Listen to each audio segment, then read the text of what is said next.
Some children see ghosts, others see the future. Kaelen just felt it. It wasn't a vision, not a clear picture, but a pressure behind his eyes, a deep certainty that something was wrong. At just 10 years old, while his siblings were busy being heroes in training, Kaelen would sit on the crystal steps of Luminara, watching the stars. He was waiting for something he couldn't name. That night, as the twin moons cast long shadows, he whispered to no one, "Something is coming." Kaelen's power was quiet. It didn't announce itself with glowing hands or psychic screams. It was just knowing.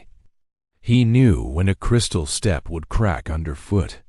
He knew when a transport ship's engine would fail. He knew when someone was lying, not by reading their emotions, but by calculating the sheer probability of their deceit. His father, Jack, once asked him gently, "What do you see, son?" Kaelen's answer was chillingly honest. "Paths, most of them end badly." This strange sense, this internal compass of disaster, led him underground, deeper into the luminar crystal caverns than anyone dared to go. There, buried for eons, was an object older than the planet itself. It was a perfectly smooth, black construct that didn't reflect light, but seemed to drink it from the air. The moment Kaelen's small hand touched its surface, the universe fractured. It didn't break. It just rearranged. Kaelen collapsed. In the silent darkness of his mind, thousands of futures exploded into being all at once. He saw worlds burning and empires rising. He saw his siblings, Liara, Kael, Leora, Selen, dying. Again and again, in 1,000 different, horrifying ways. And in every single timeline, there was one constant. The black artifact, the Sentinel core, always present, always watching. When he finally woke, his sister Liara was holding him, her own body trembling with fear. His father's voice was tight with worry. "What did you see?" Kaelen swallowed, the vision still burning behind his eyes.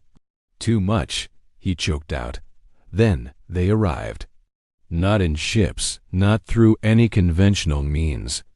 They were beings made of pure probability and light, moving not through space, but between outcomes. They called themselves the Continuum Wardens. Their voices echoed not in the air, but in the mind. "The child has touched the Sentinel core," they declared. "He now stands outside fate." Jack, ever the protector, stepped forward, placing himself between the beings and his son. "Then he stands with us." The wardens paused, their forms shimmering. "Not forever," they replied, their words a prophecy and a warning.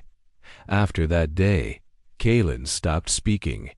Not because he couldn't, but because he learned that every word he uttered could ripple through time, changing outcomes, rewriting destinies. A single sentence could save a life or doom a planet. He learned the heavy burden of restraint faster than any of his siblings learned to wield a blade. His sister Selen, a powerful psychic, tried to reach into his mind, to understand his pain, but she recoiled instantly. "His mind isn't broken," she whispered to the others, shaken. "It's layered. Like seeing infinite reflections in 1,000 mirrors at once." His silence became his greatest weapon. A catastrophic transport explosion on a mining colony never happened. All because Kaelen had silently rerouted a single maintenance drone 12 hours earlier. A bloody border war between two fledgling systems never began, all because Kaelen nudged a critical message delay by a mere 4 seconds. Nobody noticed. Nobody knew to thank him. And that was the point. His victories were invisible, his battles fought in the quiet corridors of cause and effect. He was the guardian of events that never were. It was in the research wing that he met Arila. She was a young alien scientist, brilliant, calm, and utterly unafraid of his silence. She was fascinated by ethical technology and by the quiet boy who watched the universe with old eyes. One day, she simply said, "You don't talk much." Kaelen just shrugged, offering a rare small gesture. "Talking makes things worse." Arila smiled, a gentle, understanding expression that pierced through his solitude. "Then we'll listen instead," she said. And for the first time in a very long time, Kaelen felt a warmth spread through his chest, an outcome he had never, ever predicted. But the Sentinel Corps wasn't finished with him. It showed him one final terrible future. A future he could not, would not, accept. In it, the entire galaxy was unified. There was no war, no poverty, no suffering. There was only peace, absolute, unyielding peace. But it came at a cost, the cost of will, of choice, of freedom. The Corps desired this perfect, sterile outcome. It saw it as the ultimate solution. Kaelen refused. True peace, he knew, couldn't be forced. It had to be chosen. As if sensing his defiance, the artifact awakened. Probability storms, literal tempests of reality, tore through entire star systems. Events unraveled. History began to fray at the edges. The Continuum Wardens returned, but this time they weren't observers. They were enforcers. "The balance demands correction," they boomed, their forms solidifying with intent. The optimal future must be preserved. Kaelen stood alone before the humming, ravenous Corps. He didn't raise his voice. He didn't need to. "No," he replied quietly, his word echoing with the weight of a billion unseen choices. "It demands mercy." He saw the only path forward. It was a choice no one should ever have to make. To stop the Corps, to stabilize reality, he had to bind himself to it, forever. He would become its warden, its filter. There would be no throne, no legacy, no normal life with the woman who taught him how to feel again. Arila reached for his hand, her eyes pleading.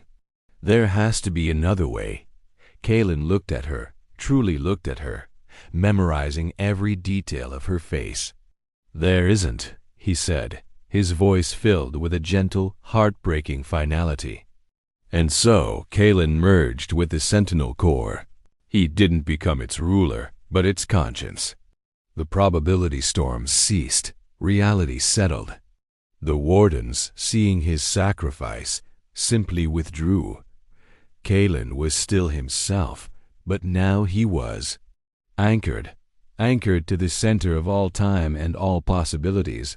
Across the galaxy, his family felt it. Jack felt a sudden, profound loss. Liara wept silently for the brother she couldn't protect. Selin closed her eyes and whispered a goodbye across the currents of probability. Kaelen didn't disappear. He just became harder to reach. Time flowed differently for him now. He stood at the axis of what could be, a silent guardian nudging events, guiding probabilities, preventing catastrophes that history would never even record. When a civilization was saved by a miraculous stellar flare, that was Kaelen. When a plague was stopped by a lucky genetic mutation, that was Kaelen. The galaxy called it luck. It was his vigilance. Arila still visited the Corps. She brought no demands, no sorrow, only her presence. A quiet companionship in the heart of eternity. "You're still you," she would say softly, her hand resting on the smooth, dark surface. And from the depths of the Corps, a faint smile would touch Kaelen's incorporeal face. "I hoped you'd see that." He became the silent sentinel, not a god. not a king. Just a guardian who chose restraint over control, mercy over perfection. While his siblings fought glorious battles in the light, winning wars and saving worlds, Kaelen guarded the darkness, ensuring there were futures left to save. And because of him, because of the boy who listened to the universe, the future remained free. Thank you so much for journeying with us through Kaelen's story.